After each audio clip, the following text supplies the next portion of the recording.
Hello and welcome back to Hanging with the Chromies. It's the Wednesday morning after the SDFC game versus LAFC game where SDFC defeated LAFC 3-2. It was a great game, if I do say so myself. I had the privilege to attend this game in person, first time at Snapdragon, and it was exciting. The energies were peaking. I got to see a bunch of my high school homies.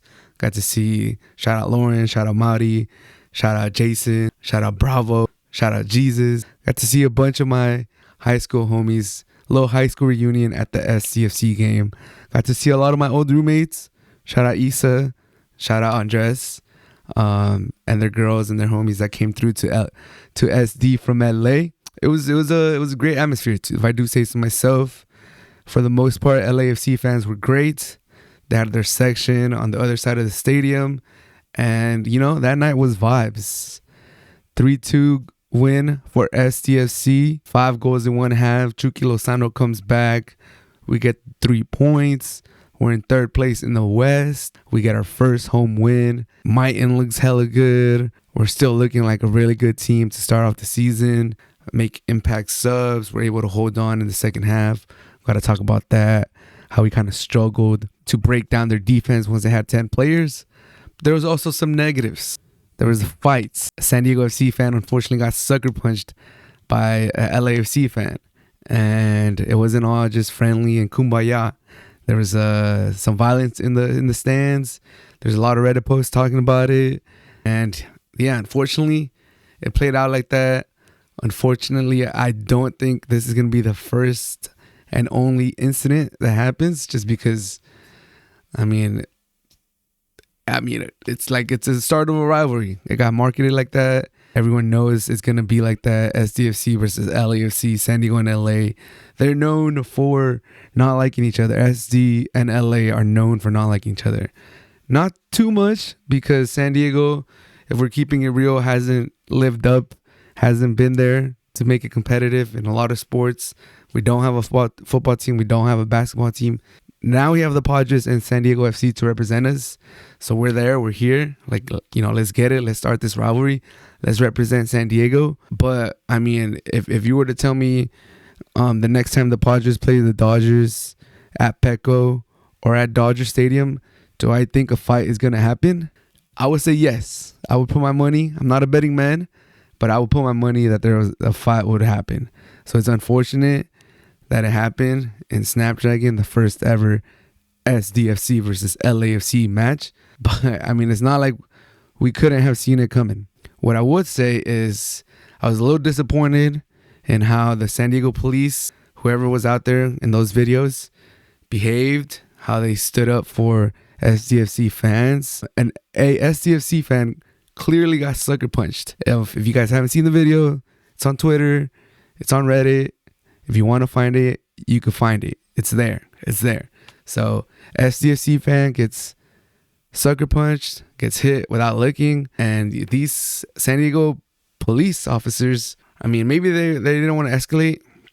And maybe if they would have escalated it and, used more force, taking out some pepper spray, we would be, coming from the other side. We could be saying, why did they escalate it? They should have kept them more chill. But I don't know. They could have at least tried to stop the guy. The guy was pretty big, though. So maybe they were a little intimidated. Maybe they just wanted to keep, force at a minimum. But I would have liked SD police to do a little bit more to keep the crowds away from each other. Exiting the stadium, it seemed like there wasn't enough police. There wasn't enough security to keep the LAFC fans away from the SDFC fans. And it doesn't take a rocket scientist to say when two opposing fan bases are meeting up in close quarters, exiting a stadium that's not that big, there's going to be violence, especially when they've been drinking for a while, because there was tailgates on both sides. I saw, they promote it. It's a thing. We all love tailgates, but people have probably been drinking for at least 2 hours, if not more, 4 to 5 hours. And if we're being real, sports are passionate. Like you go to support your team, and you don't want to hear another team talking shit about your team. As minimal as it seems, as childish as it seems, you don't want someone to be like, you guys suck, or even if it's just friendly banter. Now, by no means am I condoning this, and I've seen the LAFC threads on Reddit, and it looks like their supporter section is condemning it, but it also seems like some of them are protecting their own, and this is not an isolated incident. So what can we do to prevent this? Well, hopefully both fan bases could get rid of the people that go to these matches with the intent of getting in a fight. I'm not excusing the people that go without intent, and in the heat of the moment, with a lot of alcohol, with emotions running high, you get in a fight. I'm not excusing that, but that is way better than if you actively go to a match and you're wearing ski masks so no one can recognize your face. You're wearing gloves. You're wearing long sleeves. You're wearing as much cover as you can so no one can recognize you. And you're going to this game with the intent of getting in a fight. Like, that's just a no-no. If you get caught in the heat of the moment, someone said something about your mom, said something about your favorite player, and you want to talk a little shit, that I'll say, that sometimes that happens.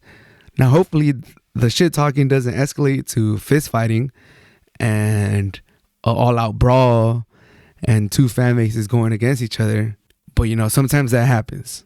And all we can hope is that there's enough security there, enough police officers, enough sober people, enough people with the wherewithal to talk some sense into their fellow fans. There's a couple people that have more testosterone, a little more anger in them. They don't know how to control their feelings. The hope is that there's more of these level-headed people there to calm them down, because hopefully it's just a heat of the moment thing. But if you actively go into the game with ski mask, if you're actively going to the game with the intent of fighting and hurting someone, I think that's not cool. That's not chill. You should stay home. You should not go to these games. It's a bad look. We're trying to grow soccer here in the United States. We're trying to grow the MLS.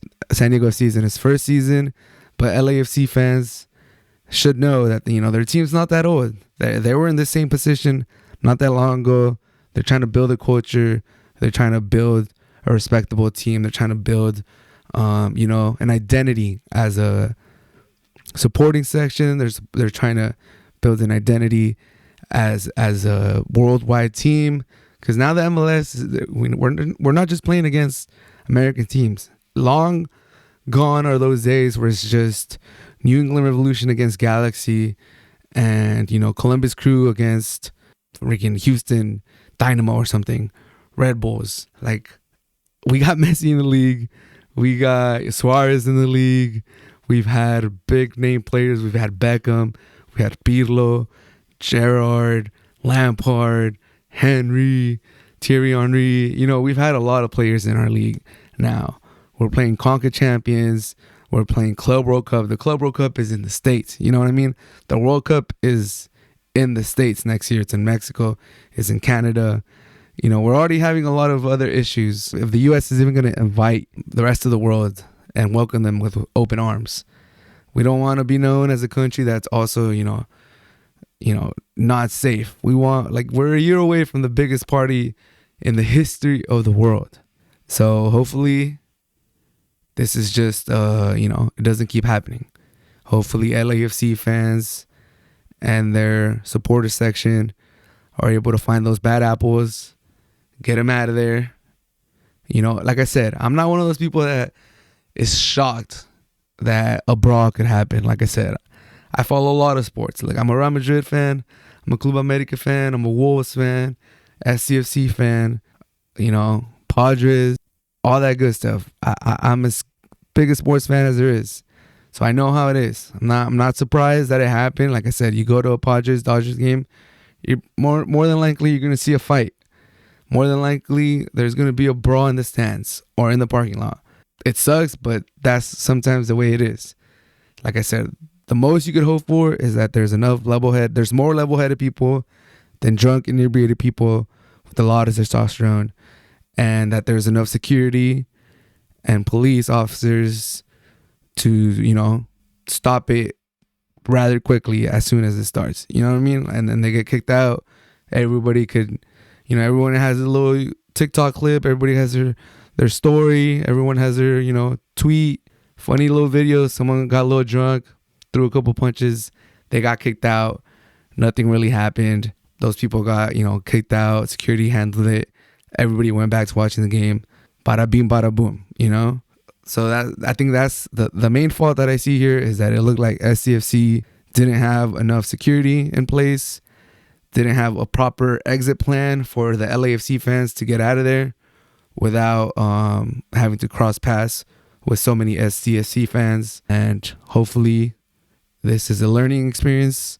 Like I said, it's the first ever LAFC match versus SDFC match. So there was bound to be hiccups. Hopefully we get it better as we continue.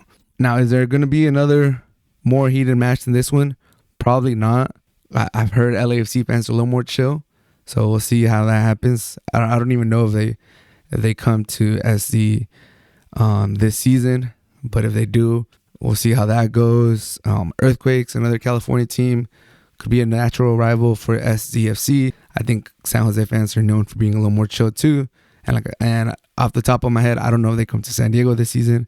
I don't think they do, because I've made plans to go see SDFC at San Jose. So I'm pretty sure they don't. But like I said, San Diego FC, Snapdragon, SDSU, whoever runs that stadium, security, I think what they need to do is just have more security, especially for these big profile games.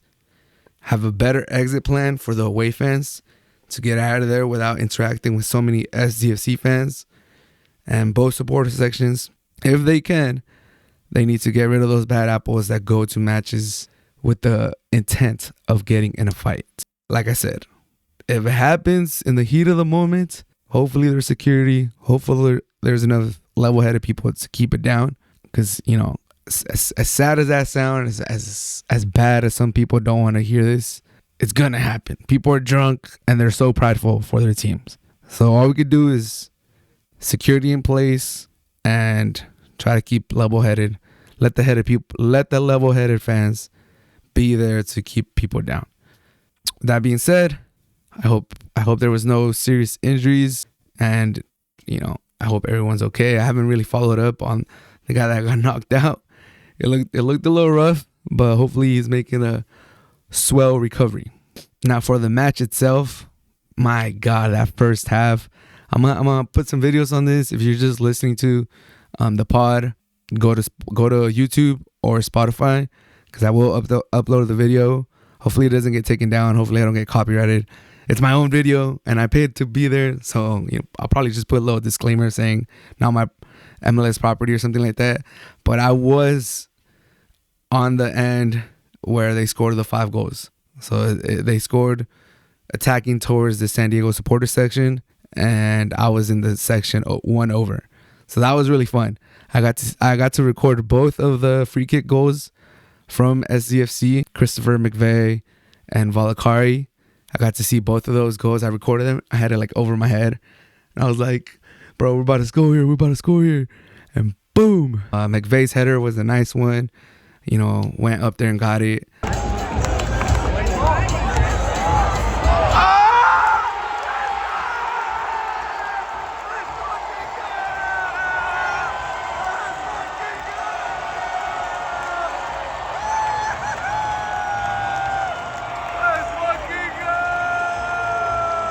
Valakari, that one was a different one. Yoris, what are you doing, my guy? Like that, he went full Tottenham. You never go full Tottenham. But it's crazy because he's a World Cup winning goalie.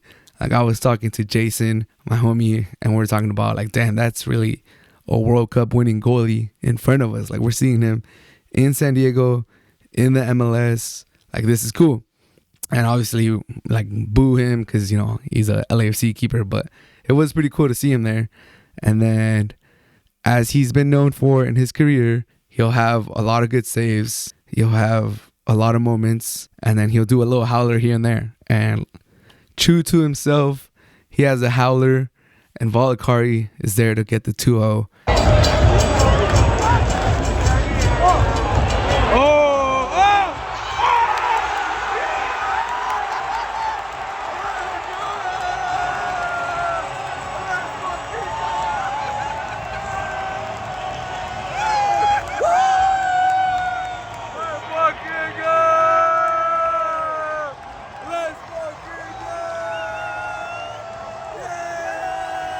And at that point, I'm feeling great, man. I know my old roommates from LA are there on the other side of the stadium.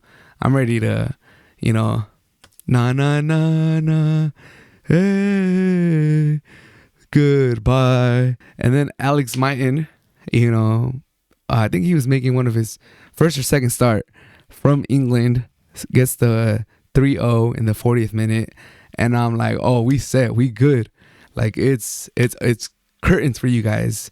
And at that point, I thought it was funny if I went on a little Google Maps and looked up directions to LA from Snapdragon Stadium, sent a little screenshot to the old roommates from LA visiting, and I didn't even put any context to it. I just sent them the screenshot of the Google Maps, and I thought it was hilarious. I was laughing. I was showing my homies next to me. I was like, look what I sent to my LA homies, and I still just barely sent the screenshot.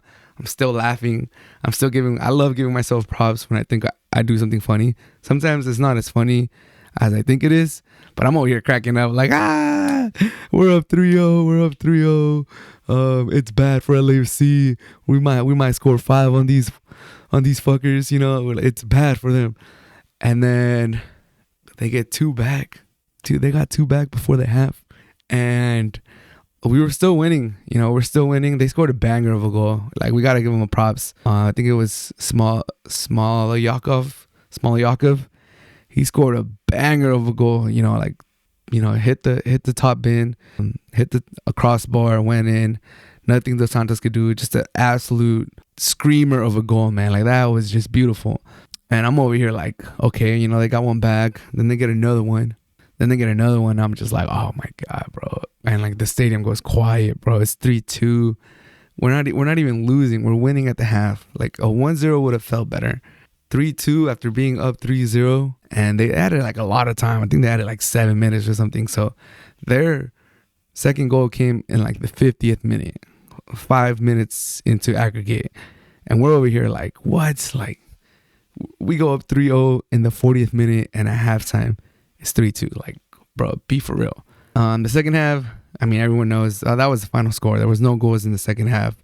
The referee was kind of shitty. There was too many fouls. There was like 4 or 5 yellow cards in the first half. And at that point, I'm like, bro, she can't keep this up. Like, and she didn't. She slowed down the pace. But I believe maybe there was only 1 yellow card in the second half, and that turned out to be a double yellow for Igor Jesus for LAFC. Super early in the second half, 53rd minute.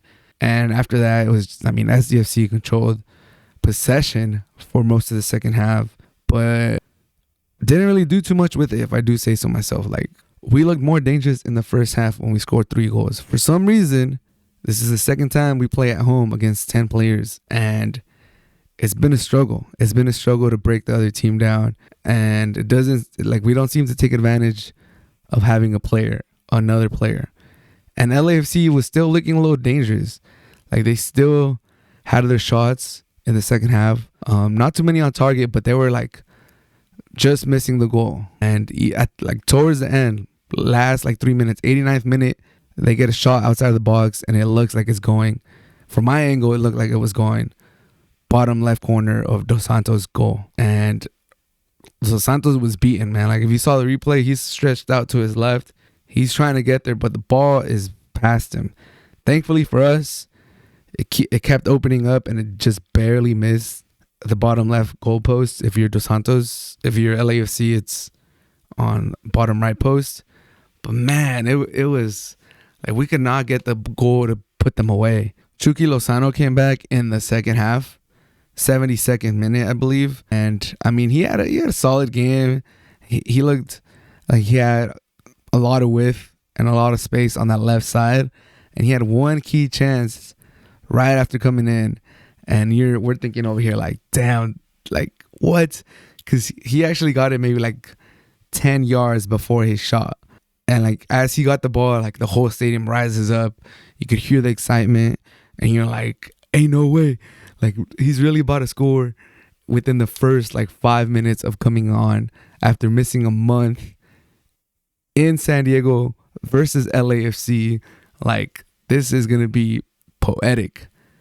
And homie takes an extra touch, allows the keeper to close in on him. Lloris, to his credit, does come out quick off his line, takes the angle, and gets a save on Chucky. But Chucky should have shot it quicker. Like there was no need for that last touch. It pushed him way too close to Lloris, and then that was that. He wasn't able to chip it over him. But I've said this before in a previous episode. Chucky Lozano is not known for being a goal scorer. Like he's dangerous on the left side. He'll get to the touchline and he'll give you a decent cross most of the times. He does have some erratic crosses sometimes. Nothing like Antuna, but that's what he's known for. He's known for being dangerous on the left side, getting assists, cutting in, and putting his teammates in dangerous positions or pressuring the back line, having the back line of the opposing team, backpedaling. Some people like to say that he's living off that goal in the 2018 World Cup against Germany. And to a small degree, they're correct because that was the highlight of his career. And that's when everybody in Mexico thought that, all right, he's going to take over. He's next up. That was 2018. We're in 2025. It's about almost 7 years. It's almost 7 years since it happened. I believe it's 28, 29 now. So he was young. He was a young pup. He was a young pup at that time. He was 22, 23 years old. And we thought he was going to be the next big thing. And, overall, he didn't have a bad career. He did good in Netherlands. He did good in Holland. And then he did decent with Napoli. He could have gone better. But if we're looking at the peak of his career, that was probably it. So people, when they say that, it sounds a little harsh. There's a little truth to it. But like I said, he's not known for being a goal scorer.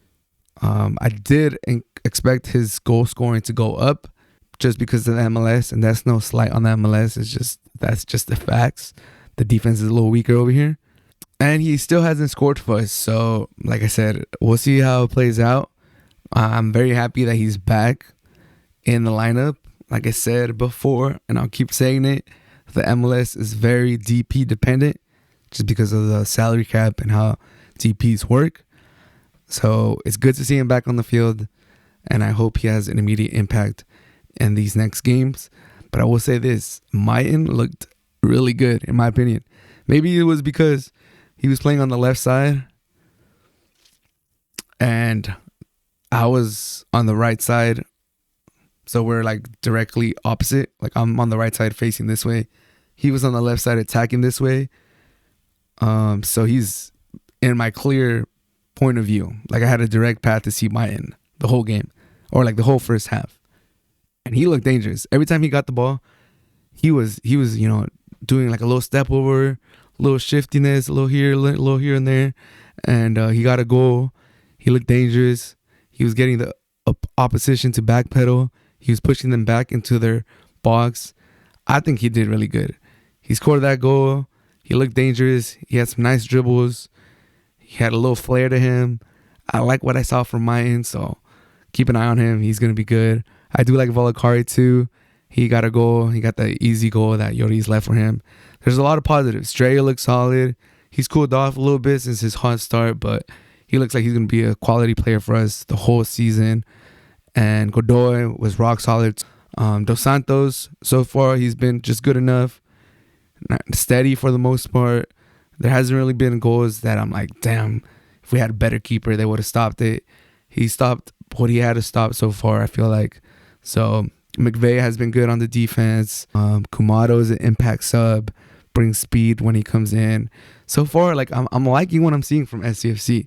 Like I'm not gonna lie, I'm not gonna pretend that I knew all these players before SDFC. I'm not gonna lie and say that Going into the season, I had a bunch of favorite players from SDFC. Keep it 100. I had Chucky Lozano. I knew about Godoy because he played for Panama, and there was a lot of unknowns. But we're starting to move along in the season, and I'm starting to really get attached to some of these players. So it's nice. It's nice that that feeling is starting to come. I'm starting to get attached to these players, and it's a good feeling. It's a good feeling. Like I want to root for everyone. I want to root for Mayan. I want to root for Rolakari. I want to shout for Dreyer. Go get that goal. Go get the Bichichi. Go get the golden boot, the MLS golden boot. Godoy. Shout out to Godoy. He just became a U.S. citizen. Everyone knows how hard that is. So shout out Godoy. De La Torre looks solid. San Diego Kid. McNair and McVeigh have been holding it down. Center backs. Dos Santos. Good to see our keeper get experience, make some saves. Like I said, starting to really, embrace these players, feel like they're our own. It's good. It's good. Now, part of being an expansion team, part of, picking up a new team, it's going to be sad when some of these players eventually leave.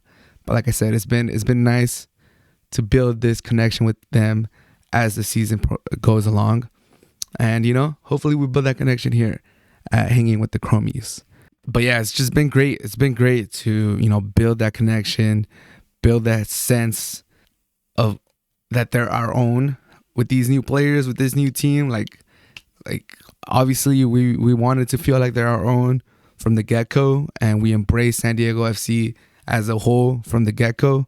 They're San Diego, it's our team.